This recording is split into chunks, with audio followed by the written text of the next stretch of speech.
I may be in the minority, but claims that the C64 can't do racing games never really held water with me. For all of the WEC Le Manses and Chase HQs that are out there, there's plenty of races which show off what the C64 can do rather nicely. Heck, for all its flaws, I still find myself enjoying the C64 conversion of the original Outrun every now and then. But we're not looking at that this week, rather we're looking at the follow-up, Turbo Outrun from 1989. As with the original game, it would also be published by US Gold, but this time, the C64 conversion would be handled by Probe Software. This contrasts with the other home micro conversions, and much like the original game, this results in a C64 version which is just that, bit different from the other releases. As per its arcade roots, you'll be racing against the clock, except this time, instead of choosing your own path, you'll be cruising across the US from New York to LA. Along with more frequent changes in scenery, you'll also be up against many more hazards on the road, as besides rival traffic, you'll also deal with oil, barriers, and some seriously tight corners on your journey. On booting it up, you'll be presented with some darn nice intro graphics, and a heck of an introductory sit tube by the Maniacs of Noise. This is one of those elements that's quite unique to this C64 conversion. Another load takes you to the title screen, and here you'll get the choice of transmission. Most races reward the choice of manual gears with a bit of a higher top speed. Here, it's really just about the responsiveness of gearing, as on some of those tough corners, you'll need to downshift a lot to keep yourself on the road. Then it's up for another load, and you're finally ready to hit the road starting off in New York. Now at this point, the multi-load's probably going to be a bit of a concern. And to be honest, if you're playing this off tape, you would be absolutely right. I did a totally unscientific test as I was recording this footage, and from a cold start of the C64, loading the intro, the title screen, trying to skip them as fast as possible and getting into the game, took almost 10 minutes. That's right, 10 minutes. On the other hand, for owners of disk drives, loading the game and running that same sequence was an absolute breeze, clocking in at about 1 minute 50 seconds. That is a serious reduction in time. And a lot of people claim the 1541 disk drive was slow. It might be, but only in the hands of the wrong coders. Further loads await you at the end of every fourth stage. Along with being awarded a bonus for your progress, you'll also get an opportunity to install one of 3 upgrades. The high grip tyres help with tackling tough corners. The high power engine gives you better acceleration. And finally, the special turbo gives you more boost time.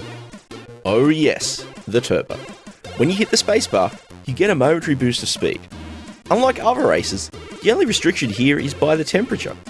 This rockets up as you're boosting, but once the boost shuts off, it'll slowly cool down.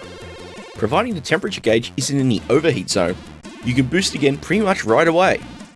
It's quite a unique way to implement the mechanic, compared with the limits offered in other titles, and thus it makes for tense racing in those moments where you need that shot of boost, but it's not quite cooled down enough to use it. So, what happens if you can't beat the clock? You'll coast to a stop and be given the dreaded game over, but also a chance to use one of your 3 continues. Unlike the arcade game, using one of these won't place you at the start of the current stage, but rather at the start of the load. I'm in two minds with this simply because it does give you a fair chance in replaying these stages, but there is some tedium because you have to replay those stages you've already covered. But the difficulty?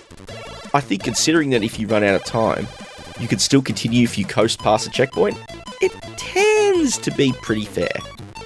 Except for stage 14. And that's even called out in the instructions as being the hardest one on the course. Now, unlike the arcade game, the obstacles don't really start ramping up until later on. This is a great way to breeze through the early stages, but the downside is the traffic. Because the C64 can't throw the number of sprites around the original machine can, they've tweaked this in 2 ways. The first, there are fewer cars on the road. That kinda sounds alright to begin with, but secondly, your car sprite is gigantic by comparison. In fact, so gigantic, it's possible to block out the other cars as they're approaching. And that means that you're likely to smack up behind them sometimes, for no good reason. Now, this isn't really my favourite way to bump the difficulty up from a design perspective, simply because it's artificial. Making it harder for the player to avoid traffic, it's less fun than just increasing the amount of traffic on the road. And when you look at some of the tougher stages, it starts to make it a tad too frustrating as they slow you down far more easily. What about the rest of the package?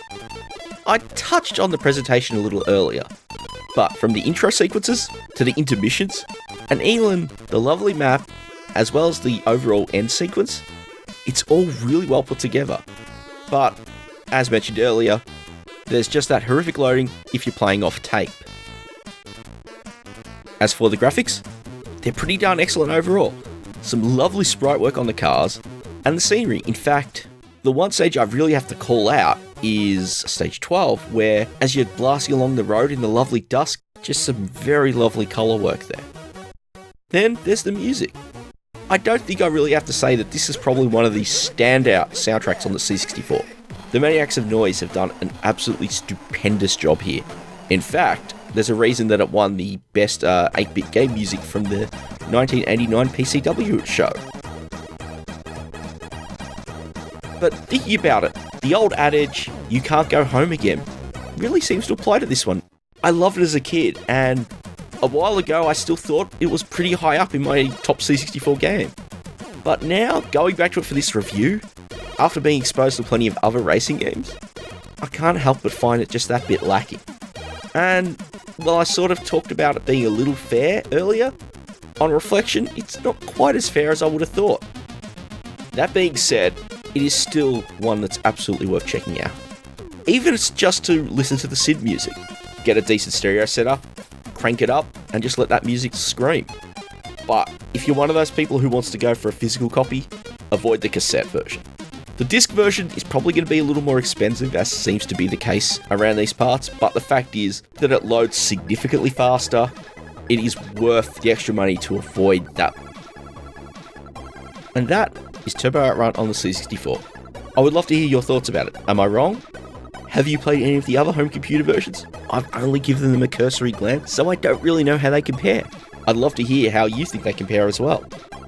And with that, thanks again for watching, and I'll catch you next time.